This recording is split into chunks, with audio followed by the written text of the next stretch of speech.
voilà, on m'a demandé de célébrer cette messe votive du Saint-Esprit, et c'est avec grande joie que je célèbre cette messe parce que, évidemment, elle nous replonge dans le mystère du Saint-Esprit. Le Saint-Esprit qui, comme je vous l'ai déjà dit, eh bien, est plus difficile à saisir que le Père ou le Fils. Le Père, parce que, eh bien, nous savons ce que c'est qu'un Père, c'est que le Fils, parce que nous connaissons Jésus-Christ dans l'Évangile. Le Saint-Esprit, il est toujours un peu caché. Le Saint-Esprit est assez mystérieux. Alors, il est caché dans ces paroles du Christ que nous venons d'entendre dans l'Évangile.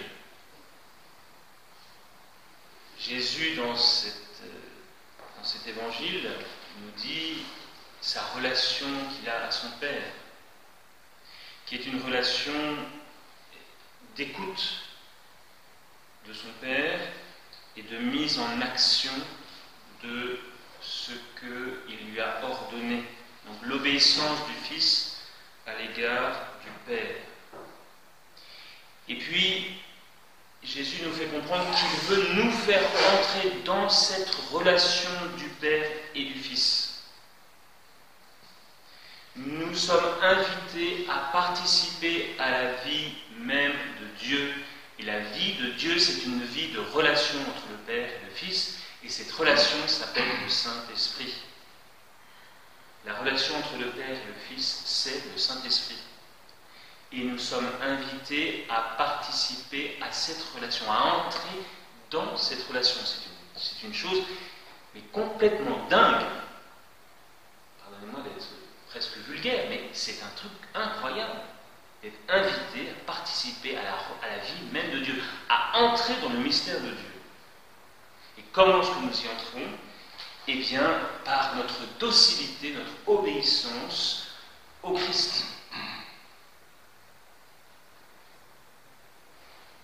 Je vous relis ces paroles. Si quelqu'un m'aime, il gardera ma parole, et mon Père l'aimera, nous, le Père et le Fils, nous viendrons à lui et nous ferons chez lui notre demeure. Donc, écouter le Christ, mettre en pratique ce qu'il nous dit, c'est recevoir le Saint-Esprit d'une certaine façon et entrer dans cette relation d'amour entre le Père et le Fils. C'était vraiment extraordinaire. C'est extraordinaire, véritablement.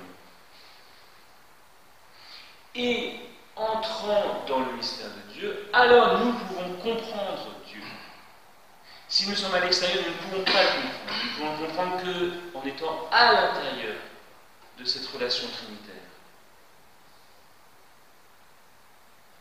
Voilà, mes chers frères, c'est ce que nous devons vivre. Et finalement, c'est assez facile à vivre dans le sens où Dieu habite, Dieu trinitaire, habite au fin fond de mon âme, là où personne ne peut rentrer. Personne ne peut rentrer au fin fond de mon âme, là où habitent le Père, le Fils et le Saint-Esprit. Et donc, tous les jours, à tout instant de votre vie, vous pouvez vous retrouver en vous-même, au fin fond de votre âme, où vivent les trois personnes trinitaires et où même vous êtes, dans lequel vous êtes aussi. Eh bien, vous êtes partie prenante, vous vivez de cela. Et ça, quel que soit l'endroit où vous vous trouvez, quelle que soit l'activité que vous faites, quels que soient les gens que vous rencontrez, quel que soit ce que vous vivez, eh bien, il y a une vie intérieure. Cette vie intérieure, c'est la vie de Dieu au fin fond de votre